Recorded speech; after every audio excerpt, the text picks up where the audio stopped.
One question I often get asked is, how did I purchase rental property at just 20 years old?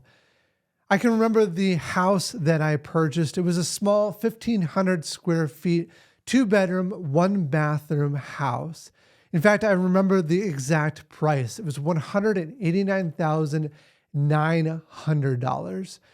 The big challenge that I had with it is that I had to have enough money for the down payment, which was about $40,000. During high school, I had worked incredibly hard and saved up some money, about $10,000 or $15,000. But beyond that, when I went off to college, I was taking 20 to 21 credits. And then beyond that, though, I also did 40 hours of work per week. I remember taking 3 different part-time jobs. One was with the Minnesota Film Festival, where I was primarily doing concessions and a little bit of promotion. Another one is I did 3D modeling and graphics for a Spanish video game that I was helping build for the University of Minnesota. And I also did virtual reality research, where we actually studied things like distance compression in virtual reality well before it became a thing that everyone could get access to. So that's how I was earning this money. And I remember focusing on saving every dollar I possibly could. It was maybe a little extreme. I would even do things like figure out the cost of all food down to the price per 100 calories. Because the lower that price was, the cheaper my food would be. Turns out oatmeal is a very inexpensive food. I had lots of oatmeal during that time. And I would even, again, I don't recommend this, but I would even, when I was with my coworkers, they would have their food and then have some food left over that they would normally throw away, and I would eat that food. Again, don't do that, but this is some of the ways I was saving money. Another thing is I didn't own a car, so I would bike everywhere. In fact, I would go to the grocery store and put my groceries on the handlebars and then bike back to my dorm at the time. In fact, I remember one bike ride where it was actually 30 to 40 degree below zero wind chill. And I was biking across the Mississippi River, where one of my eyelids actually froze shut. Again, I don't recommend this, but these are the steps, these are the extremes that I took to save money. But because of that, I was able to eke by and get about $40,000 of savings stocked away. And that's the money I used for the down payment on that house. Now, the house earned me about $1,250 a month in rent. And then with that rent, I'd have to pay expenses. My mortgage payment was about $750. My fees like insurance and taxes were another $250. So overall, I was collecting about $250 a month in income. Boy, it was nice to have that income, to actually have a property of my own. Now, a little longer than 10 years later, I ended up selling the property and I doubled what I had put into it, which sounds great. But actually, if you look over that time period, I had only earned about 5 to 6% of interest on my money. So now looking back, I often asked, was it worth it? Was that what I should have been doing? Well, if you look at it purely from a financial perspective, the answer was no, not really.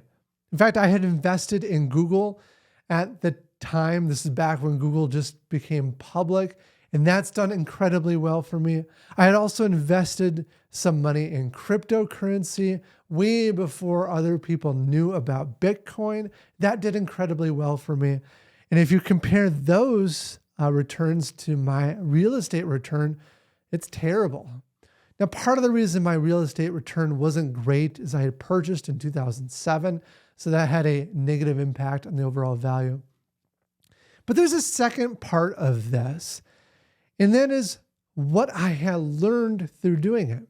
See, a lot of people think real estate investing is just passive income. It's not. It's actually, there's incredibly a lot of work that goes in to real estate investing. Everything from, I took all the phone calls when people were looking to rent. I showed the apartment. I remember the stress I felt that I had to get this thing rented, hearing no after no after no, people not wanting to rent the house. And then once I did rent it, I had to do maintenance repairs. I was the person they called when there was some kind of problem at the property. In fact, I remember a sewer backup that happened in the house where the entire basement flooded with sewage. I was out there helping clean that. And when we went to investigate the pipe, we realized that the pipe was made up of this tar paper-like material. It was very flimsy. And the way we were drilling it out actually could cause damage to this pipe. And so we were nervous. In fact, there was a few weeks where I thought I'd have to spend over $10,000 on replacing this sewer main. That was a lot of sleepless nights. We got past all that, but then you have things like evictions. Residents who stop paying you rent and having to force them out of the unit and having to figure out all of that. And when they did move out, they would leave the property just a nightmare, disaster. I remember a lot of late nights and weekends having to clean up my house from what the tenants had left behind. In fact, I remember one Thanksgiving that the home was in such horrible shape that I was working through the night.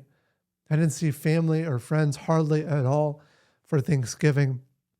And I really had to sacrifice to get through that because every day that passed meant that that was another day I was not collecting rent and I still had a mortgage payment and fees to pay out. I couldn't last very long without collecting that rent. So I had to work very hard to clean it all up. So it's a lot of work. It's a lot of stress. It's a lot of sleepless nights. But here's the magic of it.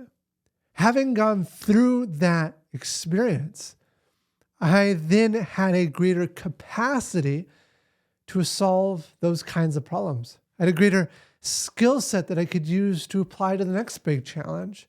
And I kept doing that over and over and over again for over a decade. And because of that, we've now gotten to a point that we are a $200 million company, a far cry from my first single family home. And you could do the same thing, but there's a cost. And that cost is that time, energy, and effort. To get to that level is not passive at all. But there is a way.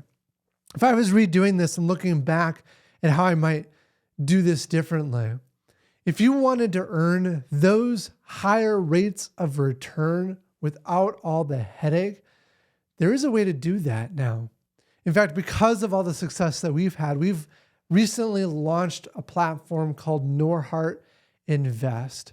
It's a way that you can earn high rates of return, but you know what that interest rate is going to be upfront. In fact, it's our company, it's Norhart Invest, and the equity we put in the products that help protect your investment so that you can get that rate of return. It's not volatile like the stock market. You know what the rate is going to be as long as we do well as a company.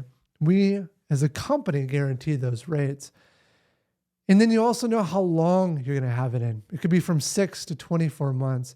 So it's a great way to get a high rate of return without the sleepless nights, without the headache, and without the volatility of not knowing what your interest rate would be. And so if you have interest in that product, you can look in the description below for links to Norhart Invest and the rates that we're currently offering. But overall, you can absolutely invest in real estate. You can absolutely buy your own home and build up from there. Just be aware of the challenges and the effort that's truly involved to make that happen. Thanks for listening.